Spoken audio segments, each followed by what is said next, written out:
भुजबळांच्या विरोधात आता ब्राह्मण महासंघाने सुद्धा आक्रमक भूमिका घेतली आणि जातीवाद करणाऱ्या भुजबळांना मतदान करू नका असं आवाहन ब्राह्मण महासंघाने केलंय।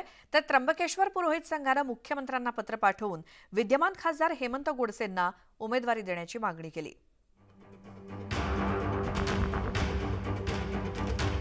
छगन भुजबळ यांची उमेदवारीची चर्चा सुरू असतानाच त्यांच्या उमेदवारी विरोधात ब्राह्मण महासंघ मैदानात उतरलाय। आनंद दवे यांनी छगन भुजबळांना जोरदार विरोध केलाय। छगन भुजबळांच्या विरोधात मराठा समाजाने आधीच आक्रमक भूमिका घेतली आहे। काही दिवसांपूर्वी तर नाशिकमधील मराठा समाजाने छगन भुजबळ यांच्या विरोधात गावबंदीचे आणि त्यांना मतदान करू नका अशा आशयाचे होर्डिंग्सही लावले होते। छगन भुजबळ यांना अजून उमेदवारी जाहीर झालेली नाही। त्यांच्या उमेदवारीची फक्त चर्चा सुरू आहे। मात्र मराठा समाज आणि ब्राह्मण महासंघ आत्तापासूनच विरोधाचा आवाज बुलंद करतायत। मंदिरांमधल्या शाळेमधल्या मूर्त्या काढून टाका असं म्हणणारे छगन भुजबळ, महाराजांचा एकेरी उल्लेख करणारे छगन भुजबळ हे महाराष्ट्रातलं विष आहे असं आम्ही मानतो आणि हे विष दिल्लीला जायचं नाही किंवा जाऊ देणार नाही।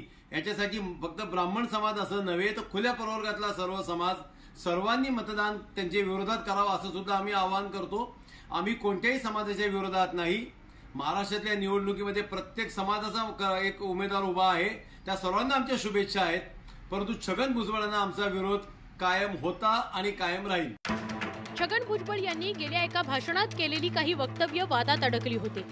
ब्राह्मण समाजात शिवाजी, संभाजी अशी नावं नसतात। काहींना सरस्वती आवडते तर काहींना शारदा आवडते। आम्ही काय पाहिलं नाही, आम्हाला काही त्यांनी शिक्षण दिलं नाही। आम्हाला मात्र महात्मा फुले, सावित्रीबाई फुले, डॉक्टर बाबासाहेब आंबेडकर आदी महापुरुषांनीच शिक्षणाची दारं खुली केली आहेत। त्यामुळे ते आमचे देव आहेत, ते तुमचेही देव असले पाहिजे। त्यामुळे ब्राह्मण समाजात रोष निर्माण झाला होता। तोच धागा पकडत त्र्यंबकेश्वर पुरोहित संघाने मुख्यमंत्री एकनाथ शिंदेंना पत्र पाठवून विद्यमान खासदार हेमंत गोडसेंनाच उमेदवारी देण्याची आग्रही मागणी केली आहे। हेमंत गोडसे हे सगळ्या जाती धर्माच्या नागरिकांना सोबत घेऊन चालणारे आहेत। या मुद्द्यावर पत्रात भर देण्यात आलाय। त्यांनी जर 2 टर्म चांगलं काम केलेले, उत्तम काम केलेले आहे तर त्यांना प्रतिनिधित्व मिळावं, त्यांना तिकीट मिळावं ही साहजिकच पुरोहित संघाने अपेक्षा व्यक्त केलेली आहे आणि त्यांनी सुद्धा पुरोहित संघाकडून अपेक्षा व्यक्त केलेली आहे की अशा वेळेस तुम्ही मला एक पत्र द्या, पाठिंबा द्या, आणि आम्ही त्याला सकारात्मक हे दिलेले आहे। मराठा समाजापाठोपाठ नाशिक मधील ब्राह्मण समाजाने देखील छगन भुजबळ यांच्या उमेदवारीला विरोध केलाय।